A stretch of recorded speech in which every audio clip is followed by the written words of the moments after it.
തെക്കൻ ജില്ലയിൽ രണ്ട് ജില്ലകളിലാണ് വോട്ടെടുപ്പ്. തിരുവനന്തപുരത്തും കൊല്ലത്തും. ജിതിൻ ചന്ദ്രൻ തിരുവനന്തപുരത്ത് നിന്നും. ജിതിൻ, ബിജു പ്രഭാകർ ഒരുക്കങ്ങളെല്ലാം പൂർത്തിയായി എന്നുള്ള തരത്തിലാണ് പറയുന്നത്. തെരഞ്ഞെടുപ്പ് കമ്മീഷന്റെ ഒരുക്കങ്ങളും അതോടൊപ്പം നിശബ്ദ പ്രചാരണത്തിന്റെ അവസാന മണിക്കൂറുകളാണ്. ഏതു തരത്തിലാണ് ഈ രണ്ട് ജില്ലകളും ഇപ്പോൾ മുന്നോട്ട് പോകുന്നത്? പ്രദീപ്, നാളെ നടക്കുന്ന ഒന്നാം ഘട്ട വോട്ടെടുപ്പിൽ തിരുവനന്തപുരത്തും കൊല്ലത്തുമാണ് ദക്ഷിണ കേരളത്തിൽ വോട്ടെടുപ്പ് നടക്കുന്നത്. ഇരു ജില്ലകളിലും വോട്ടെടുപ്പിനുള്ള ഒരുക്കങ്ങൾ ഏറെക്കുറെ പുരോഗമിക്കുകയാണ്. തദ്ദേശ സ്ഥാപനങ്ങളിലേക്കുള്ള, അതായത് പോളിംഗ് ബൂത്തിലേക്കുള്ള പോളിംഗ് സാമഗ്രികളുടെ വിതരണമാണ് ഇപ്പോൾ നടന്നുകൊണ്ടിരിക്കുന്നത്. ഞാനിപ്പോൾ നിൽക്കുന്നത് തിരുവനന്തപുരം സംഗീത കോളേജിലാണ്. തിരുവനന്തപുരം കോർപ്പറേഷന് കീഴിലുള്ള പോളിംഗ് ബൂത്തിലേക്കുള്ള പോളിംഗ് സാമഗ്രികളുടെ വിതരണമാണ് ഇവിടെ നിന്ന് നടന്നുകൊണ്ടിരിക്കുന്നത്. ഇത്തവണ പോളിംഗ് ബൂത്തിലേക്ക് നേരിട്ട് പോളിംഗ് സാമഗ്രികൾ എത്തിക്കുന്ന സംവിധാനമാണ് ഒരുക്കിയിരിക്കുന്നത്. തിരുവനന്തപുരം കോർപ്പറേഷനിലും ഒപ്പം തിരുവനന്തപുരത്തെ 4 നഗരസഭകളിലുമാണ് ഇത്തരത്തിൽ സംവിധാനം ഒരുക്കിയിരിക്കുന്നത്.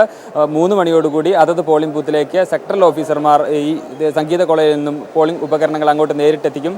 അതേസമയം തന്നെ ബ്ലോക്കുകൾക്ക് കീഴിലുള്ള പോളിംഗ് ബൂത്തുകളിലും ഗ്രാമപഞ്ചായത്തിന് കീഴിലുള്ള പോളിംഗ് ബൂത്തുകളിലും ഒരു വിതരണ കേന്ദ്രത്തിൽ നിന്നും പോളിംഗ് സാമഗ്രികൾ സ്വീകരിക്കുന്ന പതിവ് രീതി തന്നെയാണ് തുടരുന്നത്. തിരുവനന്തപുരത്ത് 10 മണിയോടുകൂടി ആരംഭിച്ച പോളിംഗ് സാമഗ്രികളുടെ വിതരണം ഇപ്പോഴും തുടരുകയാണ്. 16 കേന്ദ്രങ്ങളിൽ നിന്നാണ് തിരുവനന്തപുരത്ത് പോളിംഗ് സാമഗ്രികൾ വിതരണം ചെയ്യുന്നത്. സമാനമായ രീതിയിൽ തന്നെയാണ് കൊല്ലത്തെയും അവസ്ഥ. കൊല്ലത്തും പോളിംഗ് സാമഗ്രികൾ 16 കേന്ദ്രങ്ങളിൽ നിന്നാണ് വിതരണം ചെയ്യുന്നത്.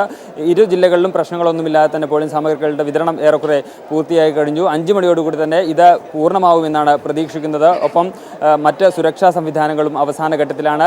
പ്രശ്നബാധിത ബൂത്തുകളായി തിരുവനന്തപുരത്തുള്ളത് 174 ബൂത്തുകളാണ്. അവിടെ എല്ലാം തന്നെ ഏറെ ബൂത്തുകളിലും വെബ്കാസ്റ്റിങ്ങിനുള്ള സംവിധാനം ഒരുക്കിയിട്ടുണ്ട്. ഒപ്പം വീഡിയോഗ്രാഫിയും ഏർപ്പാടാക്കിയിരിക്കുന്നു. സംസ്ഥാന പോലീസിന് പുറമെ കർണാടക പോലീസിൻ്റെ സേനാംഗങ്ങളുടെ സേവനവും നാളത്തെ തെരഞ്ഞെടുപ്പിനായി ഉപയോഗപ്പെടുത്തുന്നുണ്ട്. ഇത്തരത്തിൽ തെരഞ്ഞെടുപ്പ് കമ്മീഷന്റെ ഭാഗത്തു നിന്നുള്ള എല്ലാ ഒരുക്കങ്ങളും അവസാന ഘട്ടത്തിൽ തന്നെയാണ്.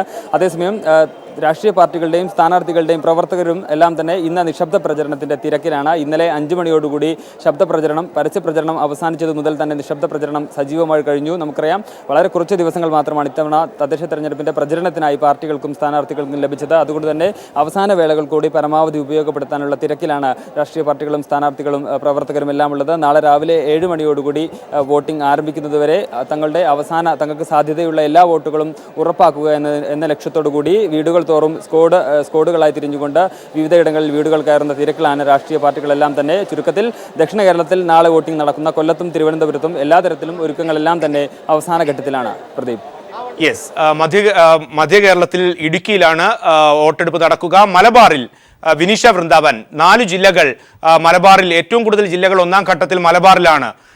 തെരഞ്ഞെടുപ്പ് കമ്മീഷൻ അതോടൊപ്പം തന്നെ ജില്ലാ കളക്ടർമാർ ഏതു തരത്തിലാണ് ക്രമീകരണങ്ങളുമായി മുന്നോട്ട് പോകുന്നത്? നിശബ്ദ പ്രചാരണത്തിന്റെ മണിക്കൂറുകളാണ് അവസാനവട്ടം.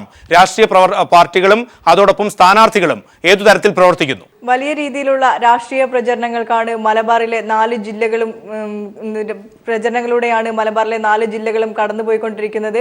നിശബ്ദ പ്രചരണത്തിന്റെ മണിക്കൂറുകൾ, തങ്ങൾക്കുള്ള അവസാനവട്ട വോട്ടുകൾ ഉറപ്പിക്കാനുള്ള ഒരു ഓട്ടപ്പാച്ചിലിൽ തന്നെയാണ് എല്ലാ സ്ഥാനാർത്ഥികളും.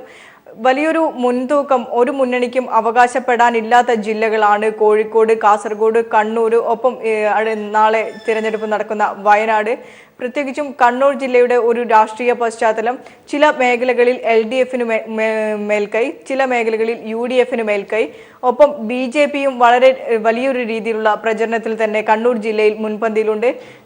പ്രത്യേകിച്ചും കേരളം ഉറ്റുനോക്കുന്ന ഒരു കോർപ്പറേഷൻ കൂടിയാണ് കണ്ണൂർ കോർപ്പറേഷൻ. പുതുതായി രൂപീകരിച്ചതിനാൽ തന്നെ കണ്ണൂർ കോർപ്പറേഷൻ ആര് ഭരിക്കും എന്നതാണ് വലിയൊരു ചോദ്യം. കണ്ണൂർ കോർപ്പറേഷൻ പിടിച്ചടക്കാനുള്ള എല്ലാ തന്ത്രങ്ങളുമാണ് ഇരു മുന്നണികളും ഒപ്പം BJPയും രംഗത്തിറക്കിയിരിക്കുന്നത്. ഇന്ന് നമുക്കറിയാം, പാട്യം വാർഡിൽ മത്സരിക്കുന്ന കാരായി രാജനും ഒപ്പം തലശ്ശേരിയിൽ മത്സരിക്കുന്ന കാരായി ചന്ദ്രശേഖരനും ഇത്രയും കാലം തങ്ങളുടെ വാർഡിലെത്തി വോട്ടർമാരെ നേരിട്ട് കാണാനുള്ള ഒരു അവസരം ഉണ്ടായിരുന്നില്ല. ഇന്ന് അവർ നിശബ്ദ പ്രചരണത്തിനായി വാർഡുകളിൽ എത്തിയിരിക്കുകയാണ്. തങ്ങളുടെ വോട്ടർമാരെ കണ്ട് വോട്ട് ഉറപ്പിക്കാനുള്ള ഒരു പ്രചരണം ഇപ്പോൾ അവിടെ നടന്നുകൊണ്ടിരിക്കുകയാണ്. മറ്റൊന്ന്, ആന്തൂർ അടക്കമുള്ള മുനിസിപ്പാലിറ്റികൾ നമ്മൾ കണ്ടതാണ്. LDFന് മേൽക്കൈ നേടിക്കൊടുത്ത, അല്ലെങ്കിൽ LDFന് ഓപ്പോസിറ്റായി മത്സരിക്കാൻ സ്ഥാനാർത്ഥികളെ പോലും നിർത്താൻ കഴിയാത്ത ഒരവസ്ഥയിൽ UDF പലയിടത്തായി മാറിയിരിക്കുന്നു. ഇന്നലെ കലാശക്കൊട്ടിന്റെ സമയത്ത് ലീഗ് പ്രവർത്തകരിൽ നിന്നും LDF പ്രവർത്തകന് കുത്തേറ്റ ഒരു സംഭവം ഉണ്ടായി. ആക്രമണ രീതിയിൽ LDFനെ അടിച്ചമർത്താനുള്ള ഒരു നീക്കവും കണ്ണൂരിൽ UDFന്റെ ഭാഗത്തുനിന്നുണ്ടാകുന്നുണ്ട്. ഈ 2434 പോളിംഗ് ബൂത്തുകളിലാണ് നാളെ കണ്ണൂർ ജില്ലയിൽ വോട്ടെടുപ്പ് നടക്കുന്നത്. 20 കേന്ദ്രങ്ങളിൽ നിന്നായി പോളിംഗ് സാമഗ്രികൾ, പ്രിസൈഡിംഗ് ഓഫീസേഴ്സ് അടക്കം ഓരോ ബൂത്തിലേക്കും 4 ഓഫീസർമാരാണ് ഡ്യൂട്ടിക്ക് നിശ്ചയിക്കപ്പെട്ടത്.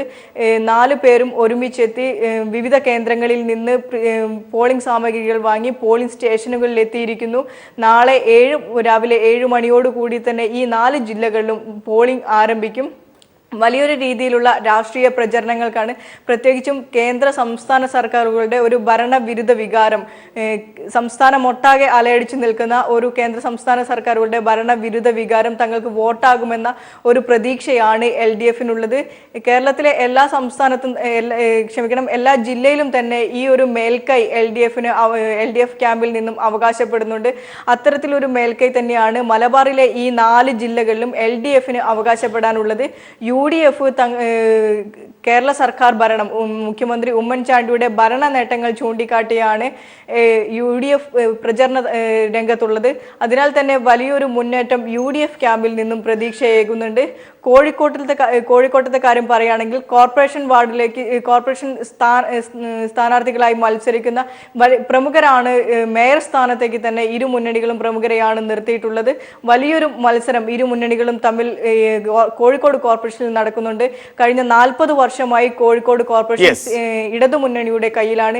ഈ ഒരു ഭരണ തുടർച്ചയാണ് LDFിന്റെ ഇപ്രാവശ്യത്തെ പ്രചരണ തന്ത്രം. മധ്യകേരളത്തിൽ 1ാം ഘട്ട വോട്ടെടുപ്പ് ഇടുക്കിയിലാണ് നടക്കുന്ന. ജില്ലാ സമീർ വഴങ്ങോട് ഇടുക്കിയിൽ നിന്നും. സമീർ, നിശബ്ദ പ്രചരണത്തിന്റെ മണിക്കൂറുകൾ, പാർട്ടികൾ, സ്ഥാനാർത്ഥികൾ ഏതു തരത്തിൽ, അതോടൊപ്പം തന്നെ നാളെ വോട്ടെടുപ്പിനുള്ള ഒരുക്കങ്ങൾ എങ്ങനെ പുരോഗമിക്കുന്നു? ജില്ലയിലെ വോട്ടെടുപ്പിനുള്ള എല്ലാ ഒരുക്കങ്ങളും ഏറെക്കുറെ പൂർത്തിയായിട്ടുണ്ട്. വിതരണത്തിനായി എത്തിയിട്ടുള്ള എല്ലാ ഉപകരണങ്ങളും ഏറെക്കുറെ വിതരണം ചെയ്തു കഴിഞ്ഞു. 80% വിതരണവും പൂർത്തിയായിട്ടുണ്ട്. ഇനിയുള്ള 20% അല്പസമയത്തിനകം തന്നെ പൂർത്തീകരിക്കാൻ കഴിയുമെന്ന് തന്നെയാണ് ജില്ലാ ഭരണകൂടം അറിയിക്കുന്നത്. പ്രധാനപ്പെട്ട ഒരു കാര്യം നമ്മൾ എടുത്തു പറയേണ്ടിയിരിക്കുന്നത്, ജില്ലയിലെ വിദൂര പോളിംഗ് സ്റ്റേഷനും അതോടൊപ്പം തന്നെ സംസ്ഥാനത്തെ പ്രഥമ ഗോത്രവർഗ പഞ്ചായത്തുമായ ഇടമലക്കുടിയിലാണ്. ഇടമലക്കുടിയിൽ 2 ദിനം മുമ്പ് തന്നെ ഇവിടേക്ക് ഉള്ള സാമഗ്രികൾ വിതരണം ചെയ്തിരുന്നു. മൂന്നാർ ടൗണിൽ നിന്നും 20 കിലോമീറ്റർ അധികം നടന്നു വേണം ഇവിടെ എത്തിപ്പെടാൻ. അതുകൊണ്ട് തന്നെ അവിടേക്ക് സാമഗ്രികൾ എത്തിക്കുക എന്നുള്ളത് ബുദ്ധിമുട്ടാണ്. അതുകൊണ്ട് തന്നെ അവിടേക്കുള്ളത് നേരത്തെ വിതരണം ചെയ്തു. മറ്റിടങ്ങളിലേക്കെല്ലാം ഒരു വോട്ടിംഗ് മെഷീനാണ് വിതരണം ചെയ്യുന്നതെങ്കിൽ ഇടമലക്കുടിയിലേക്ക് 2 എണ്ണമാണ് വിതരണം ചെയ്തിരിക്കുന്നത്. പ്രധാനമായും ഏതെങ്കിലും വിധത്തിലുള്ള ഒരു തകരാറ് സംഭവിക്കുകയാണ് എങ്കിൽ അവിടെ എത്തിപ്പെടുക അസാധ്യമായതുകൊണ്ടാണ് ഇത്തരം ഒരു നടപടി സ്വീകരിച്ചിരിക്കുന്നത്. മറ്റിടങ്ങളിലേക്കുള്ള വിതരണം ഇപ്പോൾ ഏറെക്കുറെ പൂർത്തിയായിട്ടുണ്ട്.